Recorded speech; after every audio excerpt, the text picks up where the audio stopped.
Ladies and gentlemen, this is a public service announcement. For regular viewers and listeners of AWI Pod, please do not be offended, as this program contains good wrestling. It's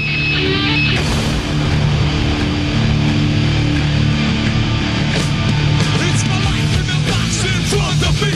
The guitar in my arms is the soul of me. You walk by, ask to see me laying face down.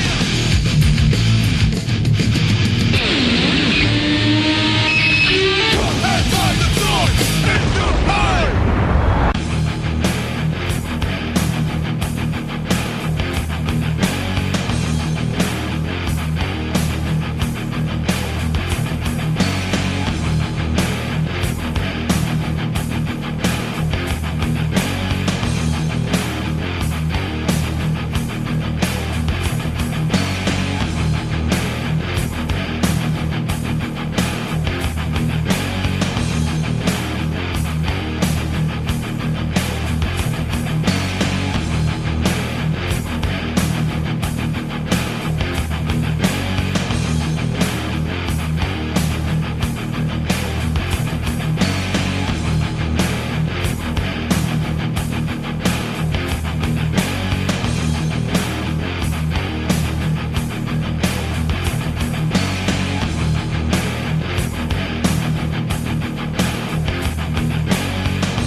Hello, ladies and gentlemen, and welcome to episode 18 of One to Attitude. I am your host, Brent Piles, and as you know, I do not roar to attitude by my lonesome. I have got with me the ballroom brawling, disco dancing, dynamite stretching, intercontinental playboy, folks.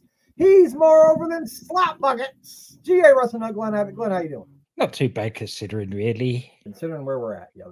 Considering where we're at. And I enjoyed this week's Raw, so that was a good thing. Yes, it wasn't terrible, that's for sure. It's also, I was about to ask you if you got like a different camera or maybe something else, but the thing is, it's actually bright in there, and I'm not used to seeing you in the daylight. I'm used to seeing you in the and I did look a little brighter.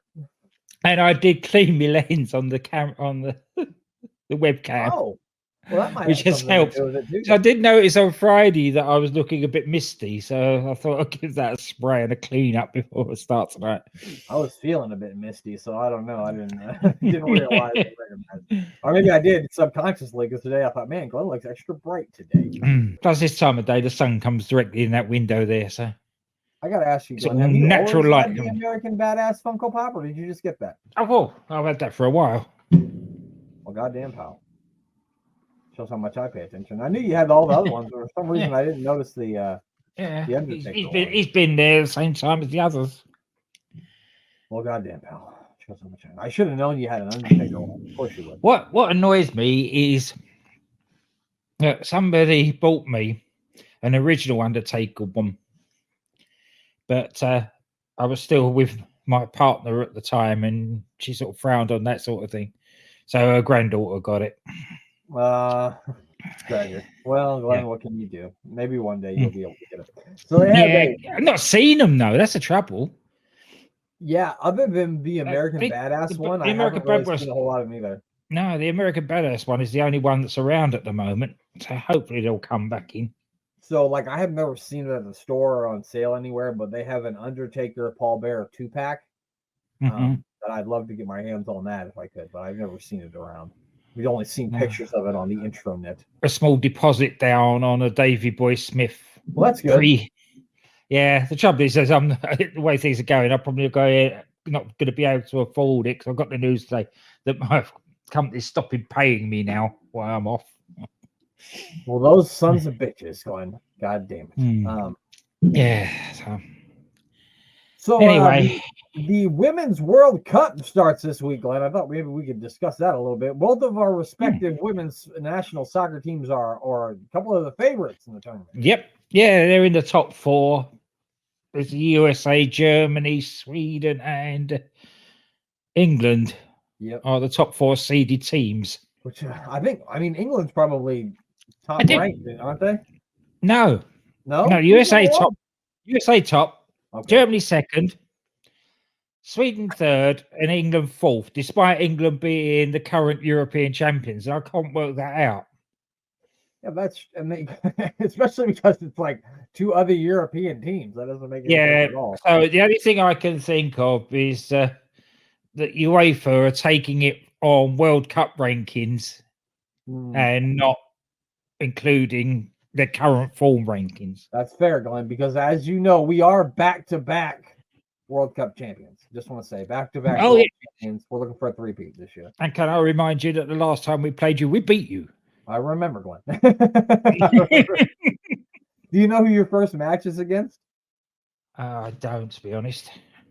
I do know who the first match that the U.S. plays Vietnam in the very first game, which I imagine is going to be like the last World Cup. The last Women's World Cup we opened against Thailand, and we won 13-1. So I imagine Vietnam is going to be a lot like that.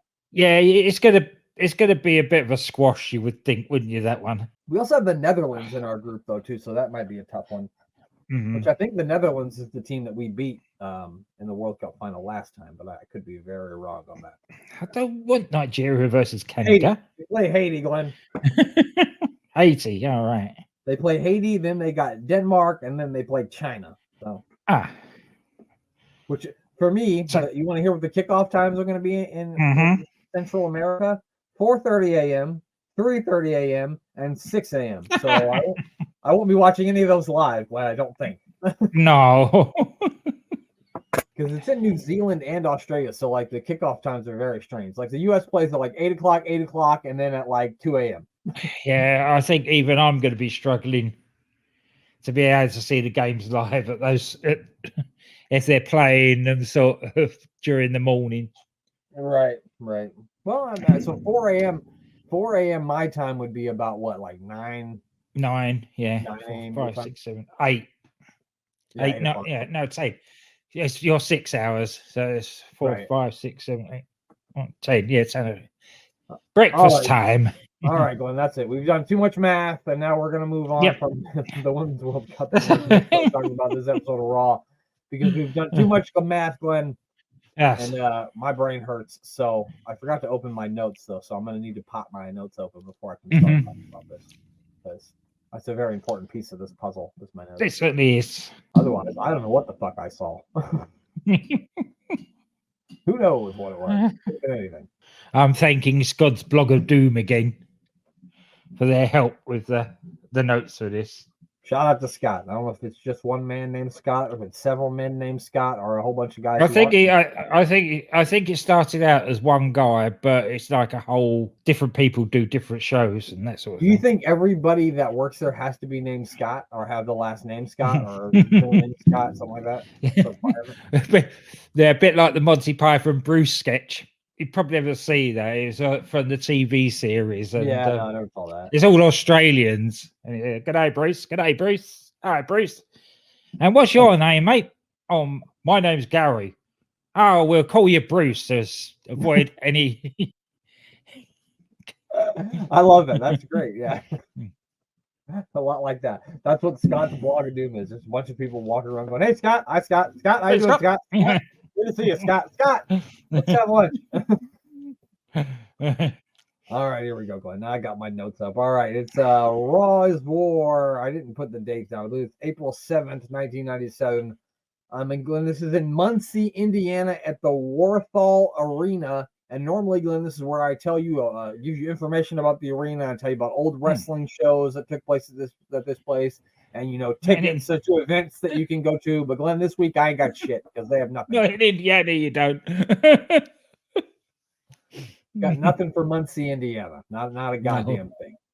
There's a pretty good show over here in the States. It's called Parks and Rec. And I believe some of it takes place in Muncie, Indiana. And that's the only thing about Muncie, Indiana that I know. Yeah, we do get it. We have got it over here as well. It's a great show. If you've never watched it, check it out. Really good show. Very funny stuff. But yeah, they had 4 Raws, and they all took place in 1997, and that's all right. Because most of my American geography comes from wrestling. That makes sense. If somebody says a town, I know what state it's in because in my head I can hear Howard Finkel. Oh yeah, that's good. See, us Glenn, us Americans, Glenn, we hear a UK and we just assume it's all one place. We just assume it's all one area. We hear if anything's happening in England, it's right near you, Glenn. Yeah. That's the way we think here in America. Yeah, but so yeah, that's how I get most of my American geography is through wrestling, and I'd never heard of this place. So Well, it's not it obviously very, hasn't featured greatly. No, definitely not. Not a lot going on in Muncie, Indiana, as far as wrestling history. Before the show, they show an opening, package of Mankind throwing a fireball in the Undertaker's face last week. It didn't look any better. Huh? It didn't look any better this week. I thought they did for most of the fireball spots that I've seen in my life. This one was one of the better ones. So. Oh yeah, no, that's what I meant. It looked gnarly. It didn't. It looked. It looked like it actually singed his eyebrows. Oh yeah, okay. Then yeah, I'm right there with you, pal, because it really does look like they set that motherfucker clean on fire. Yeah. They let us know that Mankind is going to take on Psycho Sid tonight, or maybe he won't. We don't know. And then Ken Shamrock is also going to have a no holds barred exhibition, whatever that means. And we're also going to hear from Shawn Michaels. I was quite relieved with that no holds barred exhibition when they said it was against another mixed martial artist and not some jobber that they're dragging off the street.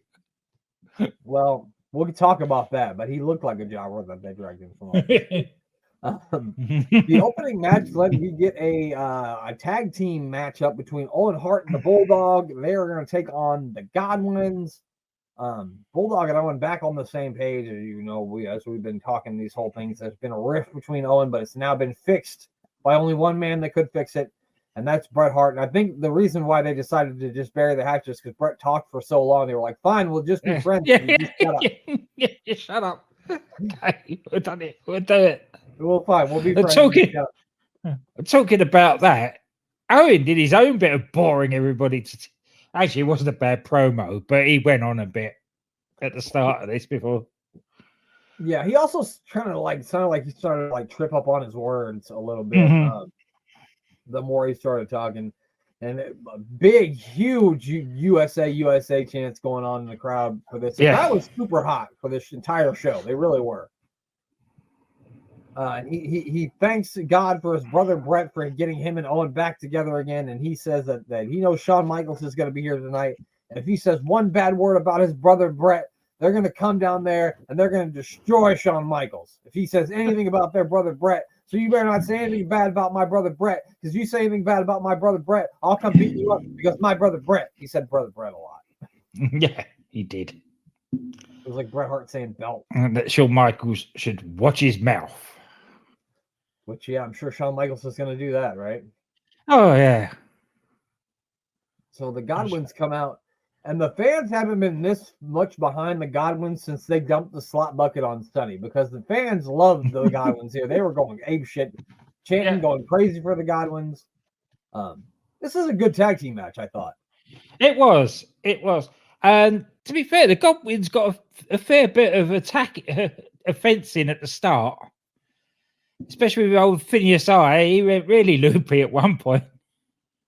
Yeah, that was my favorite. That was my favorite moment of the match, is when he went hog shit crazy and just started beating the shit out of everyone. He was like mule kicking, and Hank Godwin had to get in there and hold him down. That was my favorite part. Reminds me of a cousin of mine named Mose, if you know what I mean. Mm-hmm. I stole that from The Office.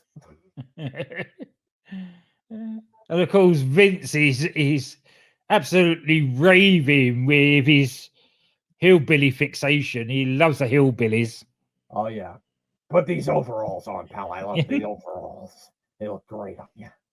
And then, of course, Glenn, we can't have a match without a side-by-side promo. So we get from Shawn Michaels, who says not only is he going to upset Owen and the Bulldog tonight, but he is probably going to upset a lot of people, because it is, after all, live TV. And Vince gulped really, really loudly. Yeah. Vince, I thought at one stage that Shawn was going to shave his chest, because Vince kept on going on about how he wanted to get a great weight off his chest. One week had to have Bret Hart get something off his chest, and now Shawn Michaels needs to get stuff off his chest. So. like I said, really good tag team match. I thought Owen and Davey were really leaning in on the heel tactics here, which was really, really good. They get they distract the referee. You know, they're distracting the referee. Got a lot of quick tags, letting the baby faces build to a hot tag. And oh boy, Glenn, we got 2 side-by-side promos during this match because we also heard from the Legion of Doom, and the finish even comes during the talk for the Legion of Doom. Yeah, just as you're getting the babyface comeback, they cut to the Legion of Doom. That was a great bit of producing. Yeah, good job, Kevin Dunn, you fucker, on that one. Yeah, because like Henry hit a slop drop on Bulldog, but the referee was still trying to wrangle up Phineas, and so Bulldog comes down off the top rope with like an arm to the back of Henry's neck and gets the 3 count for the win. And Hawk said some really weird things on his promo, so let's hear it. Yeah, you need to hear it. Well, Mr. McMahon, what we're going to do is knock the ever so rancid bile right out of your bladders. Okay. They're gonna knock the rancid bar right out of their bladders. Nice. Couldn't you just say you're going to knock the bile out of their bladders? That would have been fine. Didn't have to be rancid. And then Bulldog and Davey are like leaving the ring, and as they do, LOD comes out onto the stage. So Owen and Davey start backing up, and then the Godwins are coming up too, and they've got the slap buckets, and they're getting ready to throw their slap on Owen and Davey, but Owen and Davey move, and the slap then instead lands on LOD, which causes all these 4 guys to just start brawling, and then Owen and Davey are kind of laughing at them from on top of the ring, which I thought was really, really funny.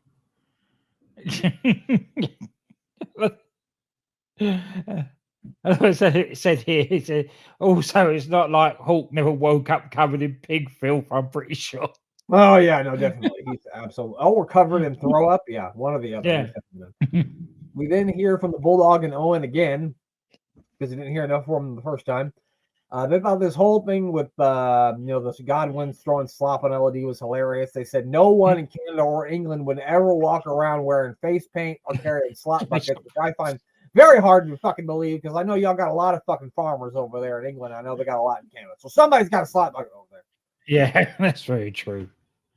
And they call this civilized be stupid American, which might be true, but it isn't very fucking nice. And then as they're saying, they're talking, Austin is kind of making his way out to the ring, and there's officials in between them, but Austin and them start jawing back and forth at each other as Austin heads to the ring. Next up, Stone Cold Steve Austin is making his way out to the ring, and JR says, business is about to pick up. And might that be the first time he said that? It could be. Shame it wasn't true. Guess all that was the Honky Tonk Man came out. Yeah, so the Honky Tonk Man had been on commentary for the first match, and then he had some reason left. He comes out with Billy Gunn, and so we think that maybe Honky Tonk Man has finally found his man. Perhaps, maybe we can only fucking hope, so he'll go away and we don't have to bring him back. I laughed at this. He had all the bits of his guitar in a plastic bag. It's the only one he has. Yeah. I somehow don't feel like this was going to end well for Billy Gunn, considering that he's facing Stone Cold Steve Austin, the hottest star in the company right now. Billy starts like taunting Austin to start the match, and then we hear from Owen and Bulldog again. This is the 3rd time we've heard Owen and Bulldog talk. Like, why on earth are they having another fucking side by side? I know, it's ridiculous. Listen to other podcasts that are doing earlier versions of WWF. It seems that this was going on in the 80s as well. So this is nothing new.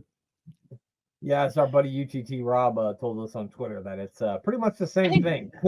I think we're actually spoilt by superstars, you know. That's true, because they don't really have side. Well, they do, but not really. And if they have a side by side, it's like for 15 seconds.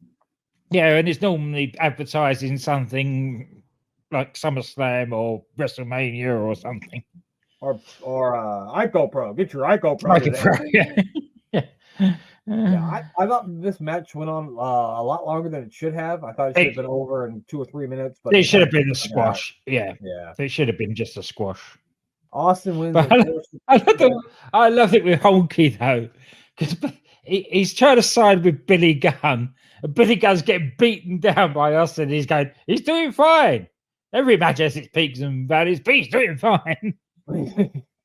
yeah. Yeah, so Austin, of course, wins with the stunner. Honky Tonk Man gets in. He said he wants to talk to this guy. And I was hoping that he meant Austin, so that Austin would give him a stunner, but unfortunately he wants to talk to Billy Gunn.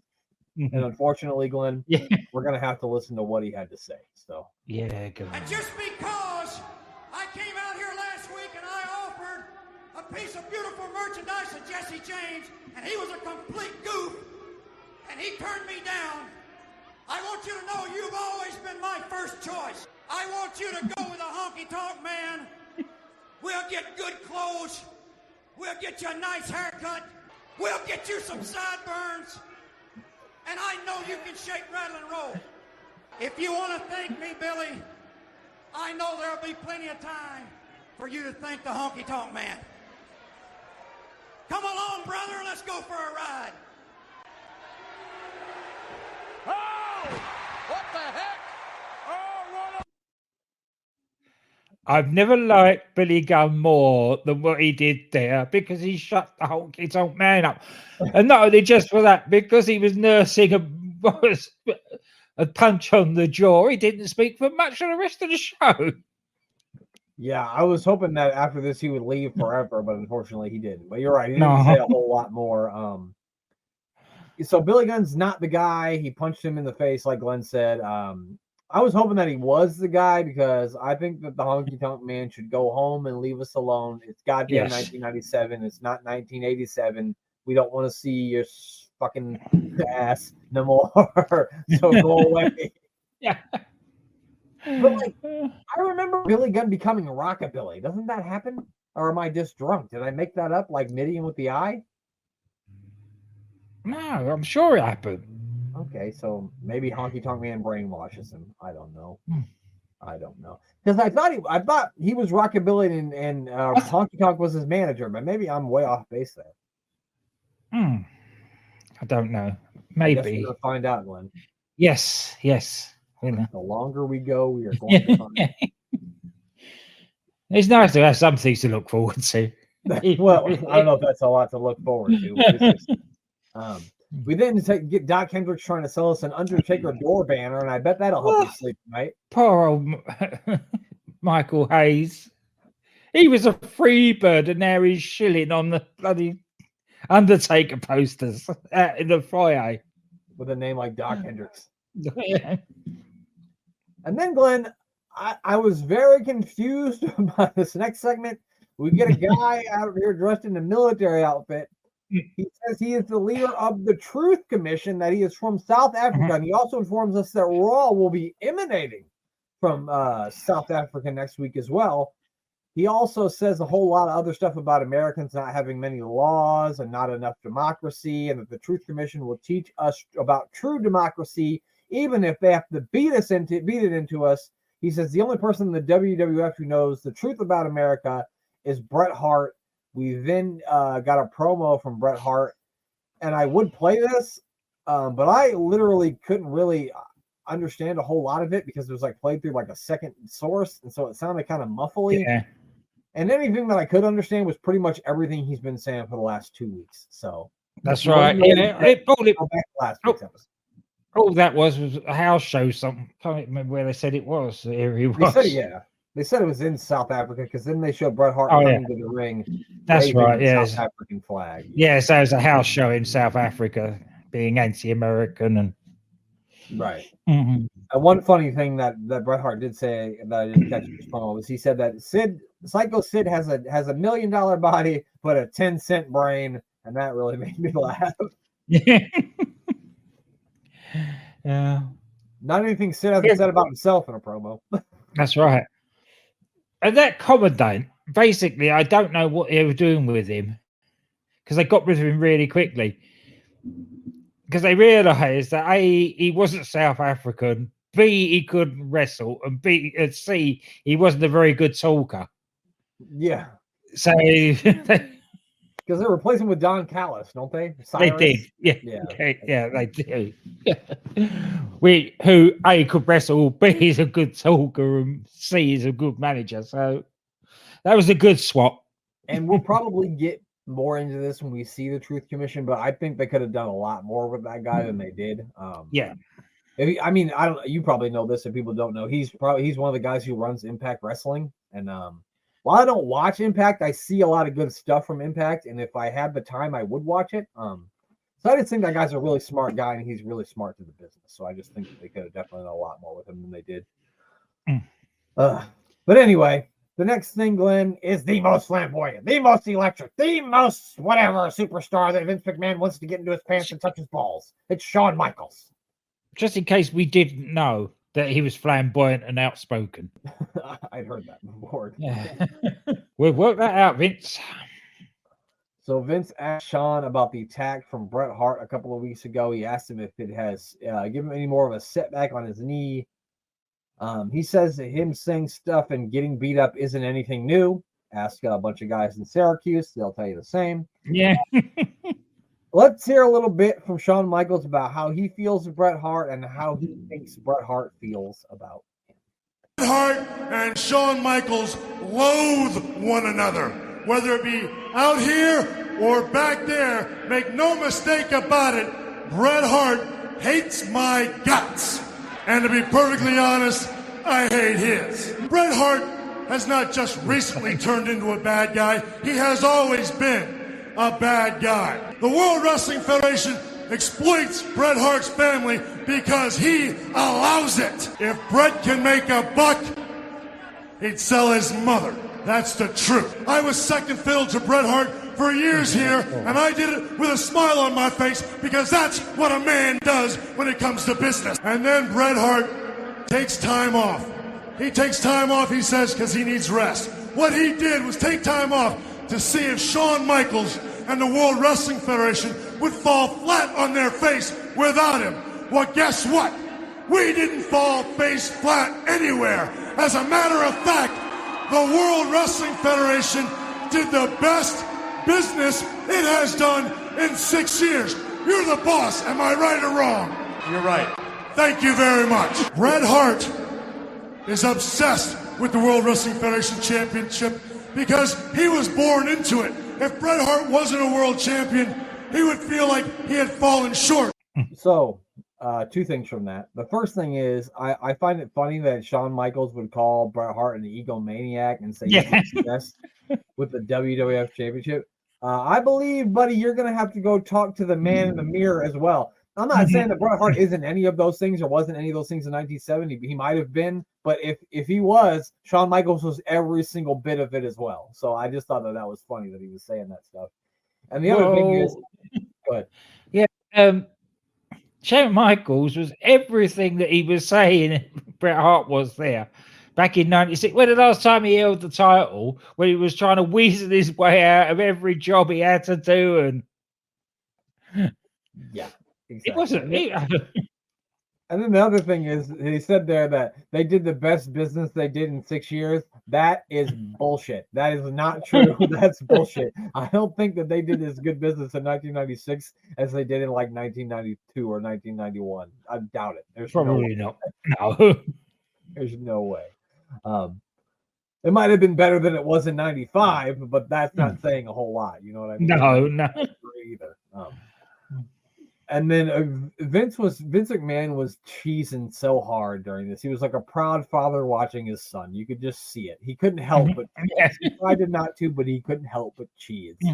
Yeah, he was there grinning away. And of course, we get Owen and Bulldog out again. But Shawn Michaels grabs a chair. They both start to back off, and of course they like feign like they're going to get in the ring a couple of times, but then like referees come out and they separate everyone. And nothing actually happens. It's just Shawn Michaels standing there with a chair. That's it. And the next, Glenn, is we have a Mayor of Superstars special match coming up. We've got the Headbangers taking on Barry Horowitz and old Freddie Joe Floyd, who is, of course, Tracy Smothers. And for me, it's always good to see Tracy Smothers, so that made me smile.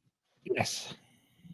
We also hear from the poor son of a bitch who's going to get his ass whooped by King Shamrock tonight, and he looks like he weighs about 125. And apparently the Honky Tonk Man has now got a chipped tooth, thanks to Billy Gunn. Well, thank you, Billy Gunn. JR made a funny joke during this match about how Freddie Joe Floyd and the Briscoe brothers went to grade school together for many years. Which I thought was funny. JR probably got stretched for that one after the show. Probably. Not a lot to this match. The Headbangers, of course, get the win. And then they let us know that Psycho Sid is supposed to face Mankind tonight, but he still isn't in the building. And I'm wondering, has anybody checked the softball fields? Maybe he's there. All right. I don't know if you know this, Glenn, but old Sid used to love to play the old softball back. No, I didn't know that. Softball big over in UK, Glenn? You play a lot of softball? Yes. Yeah. Really? Yeah. I'm shocked. There's more softball and rounders played in schools than baseball. Okay. I mean, softball's a fun game to get your friends together. You guys drink 9 beers, and then your buddy Tony sprains his ACL. You all guys all laugh at him, call him a punk, and then everybody goes home. I haven't done that because I don't like enough people. You have to have 9 people on the team, right? And I don't like 9 people. So there's no Next up, Ken Shamrock is going to take on. Did you take note of this guy's name? Because I didn't. I just put some poor bastard. That's it. Victor Belfort. No, I couldn't. Vitor Belfort. No, it's not. No, even here he just got some poor MMA guy. Yes. Some poor son of a bitch. So I mean, Shamrock looked great. Coming out of you, he couldn't say anything worse than they looked great. They also mentioned Tank Abbott, Glenn. I don't know if you heard, but they did throw. Yeah, he did. Yeah, he did mention Tank Abbott, which made me pop, of course, every time we hear Tank Abbott. I think this was supposed to be an MMA fight, Glenn, but I'm not sure. I'm not 100%. Or it's supposed to have been, yeah. Shamrock wins by tap out, but not in the traditional sense. This poor chap tapped out because Shamrock was wailing on his face. He was beating him senseless. And I don't know if he was like shoot punching him, but that dude was bleeding everywhere. So I don't know. I think he was, because I don't think the other guy actually got the meaning, actually realized that it was a work. And he caught Shamrock with a couple of stiff ones himself. So Shamrock taught him a lesson. Sure didn't look like that because there was blood all over the mat. Yeah. This was the times where they didn't change the mat either. So that blood stayed there for the rest of the show. So yeah, he busted this kid open hard ways. JR tries to interview Shamrock afterwards, but Shamrock only gets about 2 words out. Vernon White is the guy's name. Vernon White is the poor son of a bitch who got his face opened up here. He was Vernon red by the end of it. Yeah, I don't think we're going to be seeing Vernon anymore. No. Yeah, so Vader comes out. Him and Ken kind of have like a stare down. Then a bunch of referees and Pat Patterson get in the way. The funniest thing about this was Pat Patterson had a cigarette in his ear. I thought that was hilarious. I think that was basically out the back, because Vader's got a match coming up and he was ready to. He's probably a gorilla, and they've got, get out there. He's not going to try and kill you. It might calm him down a bit. Yeah, and I guess Vader's the only one who gets sent out there who wouldn't be scared, I guess. I don't know. Yeah, that's it. And then we come back from commercial break, and Vader's beating down some poor jobber in the ring. I didn't note this guy's name either. You got Frank Stiletto. Frank Stiletto. Holy fucking cow, Glenn. You think he's related to Joey Maggs? He looked it, didn't he? He's definitely related to fucking Tony. He'd definitely been in the creator jobber mode. Oh my God, Glenn! Hold on. I'm going to share a photo on the screen right now. Yeah. If you're watching on YouTube, you'll be able to see it with us. It is. There's old Frankie right there. Oh, Frank Stiletto. That son of a bitch. Motorboat and forget about it. Oh, hey, my mama makes the best pasta visual. So So 3 jobbers on 1 Raw, Glenn. Wow, boy, were we. That's why we love this show so much, because there were so many jobbers. That's why, Glenn. We fucking love jobbers. Oh god. Well, this was all over in an instant, wasn't it? Really? It really was. Yeah. We also got a little backstage promo for Mankind where he says he's got a special presentation just for the Undertaker tonight to say sorry for what happens next week. They then show Gorilla Monsoon, who tells us if Psycho Sid does not make it to the arena by main event time, that Stone Cold Steve Austin is the only guy that he has that can replace him. And then Stone Cold Steve Austin shows up and says, "Nuh-uh, I already wrestled tonight, and I ain't wrestling again." Just before that, though, I love it when they plug in the superstar line by saying, if you ring 9-6, you could hear about how violent it is in South Africa. No shit, Sherlock. We're in the middle of apartheid. Of course it is. Right, you did have to tell us that. They also mentioned something about like a major fight that broke out during a nice party that was thrown. And I literally Googled and tried to find like information on this party. It might all have been bullshit that they just made up for their hotline, but I just wanted to see if I could find anything about it, and I got nothing. So, probably all bullshit. And so basically Stone Cold's like, look here, I'm not fighting in your main event tonight unless you give me a match with Bret Hart at the pay-per-view. And Gorilla Monsoon says, fine, if you have to wrestle tonight, you can have Bret Hart at the pay-per-view, because if you'll know, Bret was supposed to face Sid, but now I guess they're just going to plug Austin in since I guess Sid's playing softball or hurt his knee or he's making up crazy promos. I don't know what he's doing. I know what happened to Sid, but I'll let you know afterwards. Okay, all right. Because at this point, we still don't know whether Sid's going to turn up or not. That's true. That is true. Austin also said that he thinks that Sid's got a yellow streak on his back, which I thought was funny. So if Sid doesn't show up tonight, Glenn, we're going to be seeing Bret Hart versus Stone Cold Steve Austin at the pay-per-view again. But I'm not going to complain because I'll always watch Stone Cold Steve Austin versus Bret Hart any day of the week. I'm perfectly fine with that. Okay, next, Glenn. Mankind then comes down to the ring, and JR is going to interview him. He asks him why he burned the Undertaker last week, and good Lord, did Mankind cut one hell of a fucking promo right It was excellent. This was superb promo. We're going to play a clip from it, but I implore you to go back and watch this episode and listen to this promo, because it was probably one of the best promos he's ever cut. It was really, really good. But let's hear a little bit of it. Engaged in some of the most brutal contests this sport has ever known, but I couldn't help feeling that when it was all said and done, the Undertaker know what it feels like to sit on an airplane with the stench of your own charred flesh in your nostrils for 14 hours, because I do. Do you know what it feels like to walk inside your home and your wife says, what is burning? And it's me! You ask me for excuses, I don't have any. When you're Mankind, you only need reasons.